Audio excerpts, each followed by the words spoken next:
कुएँ इधर इस पे ताला लगा हुआ है, उस ताला चाबी होती है हमारे साथ, सुबह चाबी से ताला खोल के हम पानी भरते हैं। अच्छा जी, ये कुएँ है 6 से 7 फुट कुएँ तकरीबन नीचे है। इससे ज़्यादा जो हमें खोद कर नीचे जाते हैं तो पानी कड़वा हो जाता है। इस वजह से हमें ये जो सेमे का पानी है जैसे इस्तेमाल कर रहे हैं हम।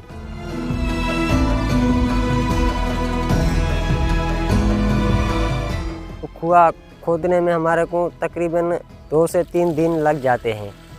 पानी कड़ा हो जाता है, फिर हमारे को दूसरा कुआँ खोदना पड़ता है और एक कुएं में ज़्यादा से ज़्यादा 5 से 10 दिन पानी होता है, फिर पानी कड़वा हो जाता है।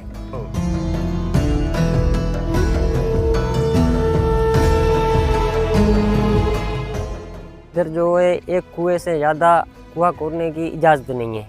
रात को नहीं बैठते हैं इधर तो वो ताला तोड़ के पानी भर जाते हैं। सुबह उसका पाँव लेकर जो हम उसको पकड़ते हैं, भाई ताला तोड़ा है आपने। हमारे गांव में जो तकरीबन हर घर से 2 बंदे पानी के लिए मुसलसल पूरा दिन होते हैं, तब पानी कुछ न कुछ पूरा होता है।